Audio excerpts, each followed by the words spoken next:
James, thank you very much for joining us this afternoon. Now, the stats of civil cases for debt have just been released, and just looking at some of these figures, the total number of civil summonses issued for debt decreased by 13.4% in the first quarter of 2016 compared to the first quarter of 2015.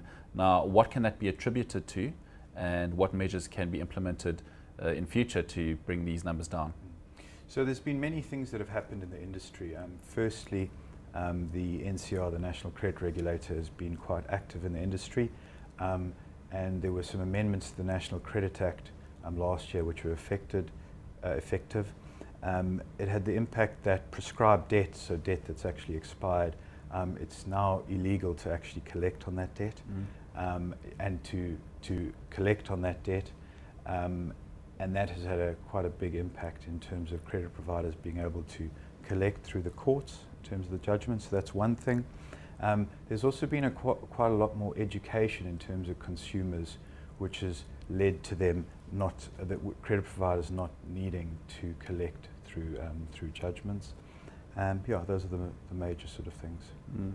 Now, civil judgments, looking at civil judgments, the largest contributors to the 11.2% decrease in civil judgments are related to money lent, services and promissory notes. What are your comments on that?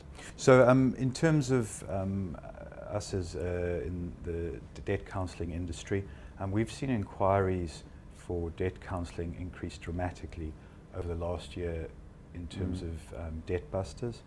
And I think that's to do with the average sort of consumer having a bit more knowledge around debt counselling and going to debt counsellors and sorting out their debt problems rather than ending up in court with credit providers. Sort of the extension then of these judgments, how much of it leads to prosecutions? I mean, how serious does it get for I mean, citizens? These are actually judgments. So there's the statistics talk about summons and judgments, which is that sort of prosecution. So it is quite serious in terms of these consumers. It means that they haven't paid their debt. There's now a court order that says you need to pay that debt, or it could be something for child benefits or maintenance as well. Now, looking at the broader economic picture in sort of the current sort of strained financial times South Africans find themselves in, I mean, what are the future prospects in this area? What are the figures going to look like in the next year or two, in your opinion? So in terms of what's happening in the industry, you know, we have seen this decrease from a judgment perspective. In terms of other areas of collection methods, credit providers are using debt counselling as a good, effective method of collecting their debt.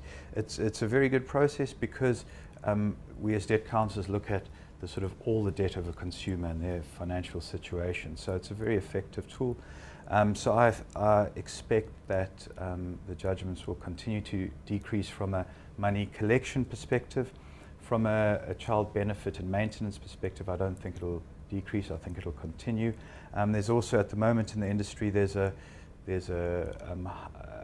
appeal court ruling which is due in the next few weeks, which will have either validate the Desai judgment or call it into question.